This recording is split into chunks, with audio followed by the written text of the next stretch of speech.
बहुत समय पहले की बात है। मध्य भारत के एक सुंदर राज्य में चंद्रकेतु नामक एक प्रतापी राजा राज्य करता था।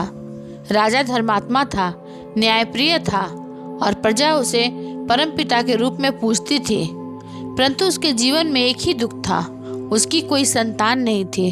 उसने वर्षों तक यज्ञ, व्रत और पूजा की। तब जाकर एक दिन रानी के गर्भ से एक सुंदर कन्या का जन्म हुआ। उसका नाम रखा गया राधिकेश्वरी। राजकुमारी राधिकेश्वरी बचपन से ही अत्यंत शांत स्वभाव की थी। वह अन्य राजकुमारियों की तरह विलास में नहीं बल्कि भगवान की भक्ति में रुचि रखती थी। जब अन्य बालिकाएं झूलों में झूलती, राधिकेश्वरी पुष्प चुनकर ठाकुर जी को अर्पित करती। जब अन्य बालिकाएं गीत गाती, राधिकेश्वरी कृष्ण भजन गाया करती।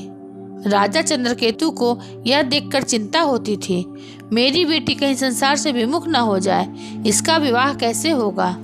लेकिन रानी कहती, प्रभु स्वयं इसका मार्ग तय करेंगे। एक दिन राज्य में एक संत पधारे। उनके चेहरे पर अद्भुत तेज था। उन्होंने राधिकेश्वरी को देखकर कहा, राजकन्या, तुम्हारा भाग्य बहुत बड़ा है। स्वयं ठाकुर जी तुमसे मिलने एक दिन आएंगे।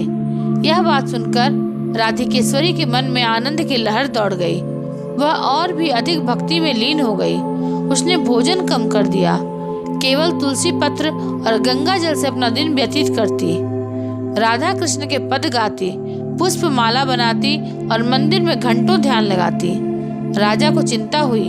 उन्होंने एक दिन पुत्री से कहा, बेटी, यह संसार भी भगवान का ही रूप है। जीवन में संतुलन आवश्यक है।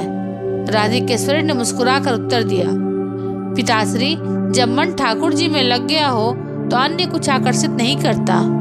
कुछ वर्षों बाद राज्य में संकट आ गया। पास के एक दुष्ट राजा ने चंद्रकेतु के राज्य पर आक्रमण कर दिया। सेना तैयार की गई, परंतु शत्रु बलशाली था। राधिकेश्वरी ने यह देखा और वह सीधा मंदिर गई। वह ठाकुर जी की मूर्ति के आगे गिरकर रोने लगी। हे मेरे कान्हा, यदि आपने मेरी भक्ति स्वीकार की है तो मेरे पिता का राज्य बचा लीजिए। मैं आपके चरणों में अपना जीवन समर्पित कर दूंगी। उस रात पूरे राज्य में एक अद्भुत घटना घटी। एक रहस्यमय योद्धा कृष्ण रूप में मुरलीधारी परंतु शस्त्रधारी होकर शत्रु सेना में घुसा और अकेले ही सबका संहार कर दिया।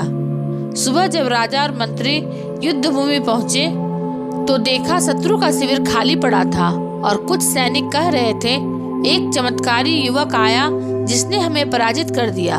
उसकी आंखें चमक रही थी और हाथ में सुदर्शन जैसा चक्र था। राजा को आभास हुआ, यह कार्य किसी सामान्य मनुष्य का नहीं। वह मंदिर पहुंचे तो देखा राधिकेश्वरी ठाकुर जी की मूर्ति से लिपटी हुई सो रही है और उसके चेहरे पर दिव्य तेज है।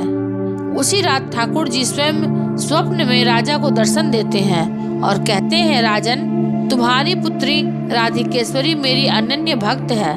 उसका जीवन अब संसार में नहीं बंधेगा। मुझे उसे अपने धाम ले जाना है। राजा की आंखों से आंसू बह निकले, परंतु उन्होंने कहा, प्रभु, यदि आपकी यही इच्छा है तो मैं समर्पण करता हूँ। अगले दिन महल में उत्सव की घोषणा की गई। एक सुंदर बगीचे में राधिकेश्वरी को एक स्वर्ण सिंहासन पर बैठाया गया। वह सफेद वस्त्र में थी, गले में तुलसी की माला और हाथों में कमल था। संगीत बज रहा था, ब्राह्मण वेद पाठ कर रहे थे और तभी चारों ओर गंधर्वों का संगीत गूंज उठा। आकाश से पुष्प वर्षा होने लगी। एक तेजस्वी रूप में ठाकुर जी प्रकट हुए। गले में वैजंती माला, सिर पर मोर पंख और आंखों में अपार स्नेह। राजा ने उन्हें प्रणाम किया और राधिकेश्वरी उनके चरणों में झुक गई। ठाकुर जी ने उसका हाथ थामा और कहा, अब समय आ गया है, चलो मेरे साथ।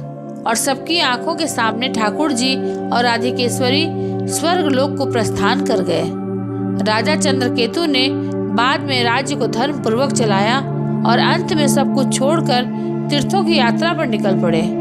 आज भी उस राज्य में एक मंदिर है। अगर आपको यह कहानी अच्छी लगी हो तो इसे लाइक, शेयर और सब्सक्राइब अवश्य करेंगे। अंत तक देखने के लिए धन्यवाद।